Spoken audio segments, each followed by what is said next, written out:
Chapter 27. Departure.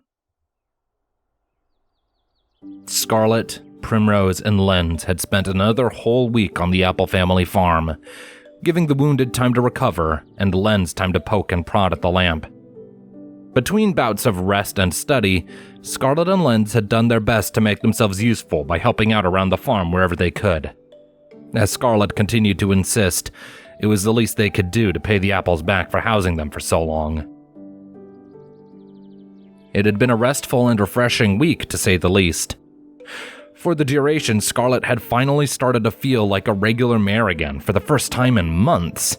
The simplicity of working on a farm to earn her place and carry her weight, listening to the Apple family joke and banter and laugh with each other, and the delight of hot, home-cooked meals every night. It reminded her of simpler, happier times. But no matter how much she wished otherwise, they could not stay forever. In truth, they had probably stayed for far too long already.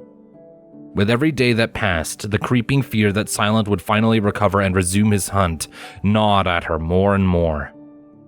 Finally, it had become too much, and the decision was made at dinner to leave for Newcanter at first light. That very light now shone in through the front windows of the house. Golden shafts of early morning sunlight came in through the open windows, illuminating the interior and slowly increasing the temperature. Scarlet stood by the front door, her cloak once more draped over her back and her saddlebag secured on her withers. Lens was by her side, checking over their map and planning out their route. And then there was Primrose. She sat in the center of the room, putting some final things away in her small saddlebags. A few apples, her dagger, and of course, her lamp. Windrain sat with her, the two speaking in hushed tones. Applejuice and Star were standing a little way off to one side, watching the whole scene unfold quietly. Star occasionally shifted in place and glanced hopefully towards his father, silently asking for permission to approach. Each time, he was met with a slow shake of the head. They could wait their turn. Scarlet eyed them with a small frown. In the week since Prim had woken up, it became clear that she shared a particularly strong bond with Windrain. Scarlet couldn't say for sure what the reason for that was, but she dared not prod and invade their privacy by asking questions. This wasn't her family, after all. Okay, I think that's about everything, Wind declared after a few seconds, trying and failing to sound cheerful. She gave Primrose a strained smile. You've got everything you need for the trip. Primrose nodded along without a word, slipping the saddlebags onto her back. Once they were secure, she turned to look up into Wind's eyes. Thank you, Wind, she whispered. Applejuice and his son took this as their cue to approach, both of them bearing somber expressions. Star spoke first, his voice low. Do you really have to go, Prim? He asked, scuffing the floor with a huff. Primrose turned to him, her ears drooping. I don't want to leave. Not again. But I have no choice. I need to find out more about my lamp, and I can't let Silent find you guys. You mean too much to me, she told him before putting on a small smile. But I'll come back someday and visit again, and I'll tell you about all the adventures I've had when I do. That small assurance made Star's expression lighten up, albeit only a little. You promise? He asked, his ears lifting. Primrose's expression wavered, but she nevertheless nodded. I promise. I'll come back someday and tell you everything. I sure as hell hope so, Applejuice remarked with a more light-hearted grin. Star's gonna go nuts if you go back on your word there, Prim. So y'all make sure you ain't lying and come back home safe. Primrose giggled at that, looking up at Applejuice. Well, I have to now, don't I? She asked, her smile growing. Damn straight, Applejuice responded, reaching down to ruffle her mane. Mama? Star suddenly called over to Wind, giving his father a stinky-eyed look of approval. Papa said a bad language word. Applejuice's expression soured from his son's accusation. Oh, now you listen here, you little twerp. He growled in a playful manner, leaning down toward Star. Whatever he said next was quite enough that Scarlet couldn't make it out, but given the giggles Primrose and Star were both letting out, it probably wasn't anything for her to worry about. Just a father having fun with his kid. Probably. Windrain merely rolled her eyes at her family's antics before turning to Scarlet. She trotted forward and gingerly laid a hoof on the unicorn's chest. You're sure you're ready for this? Wind asked in a serious whisper, her brow wrinkling with concern. I know you used to be a soldier and all. You're tough and strong and long journeys are nothing to you, but we can keep housing you if you need it. Scarlet blinked, briefly taken aback by the offer. She looked over at Lens, trying to see what he thought of the idea, but predictably his nose was still buried in the map, and he was muttering furiously to himself as he weighed the pros and cons of sticking to the highway versus using side roads. Micromanaging sharp Lens. How typical. After a few more seconds, Scarlet turned back to Wind with a slow shake of her head. I'm sure. As Primrose said, we can't afford to put you in danger by letting Silent find you, she said in an equally hushed voice. And that means we need to go.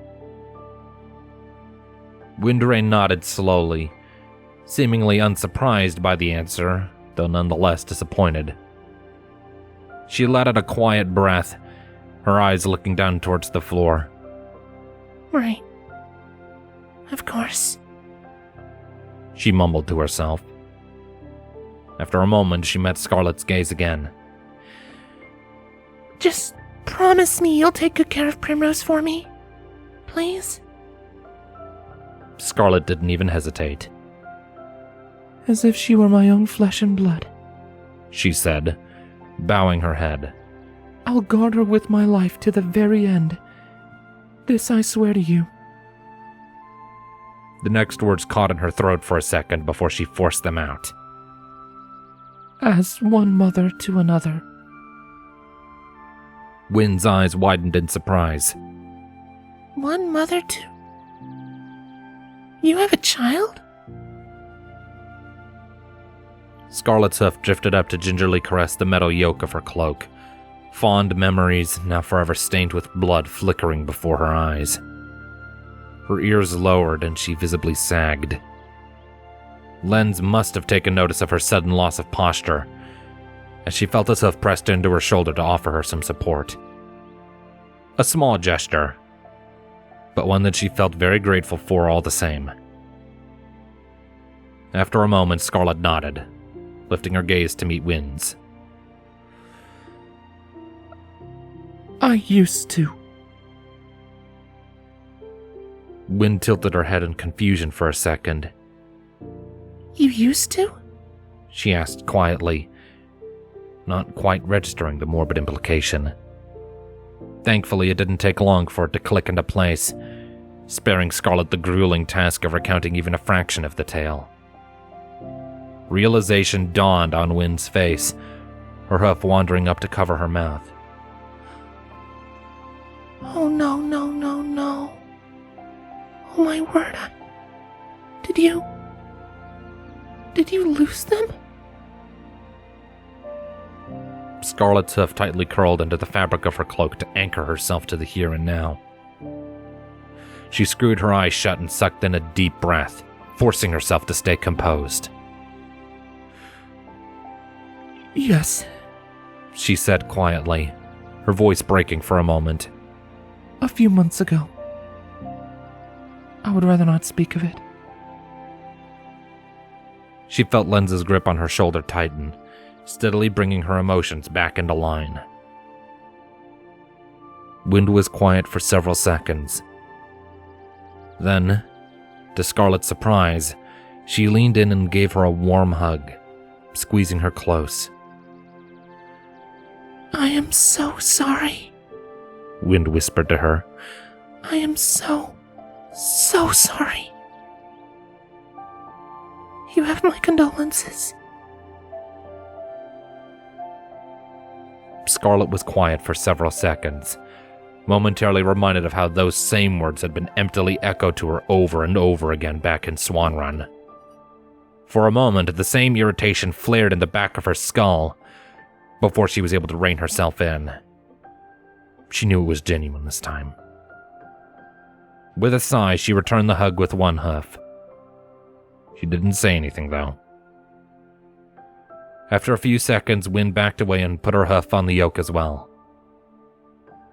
She didn't say anything else. After a few more seconds, she quietly backed away, leaving Scarlet and Lens to themselves. The stallion's brow furrowed in thought as Scarlet turned to face him, and he withdrew his hoof. Crystal got you that cloak, didn't she? He asked in barely even a whisper, his eyes roving over the piece of apparel. Scarlet looked down at the fabric, her heart twisting when she saw the various tears and rips it had suffered in their journey so far. Yes, she eventually confirmed with a sigh. She went behind my back and worked at a local tailor for months as an assistant so she could get it for me. It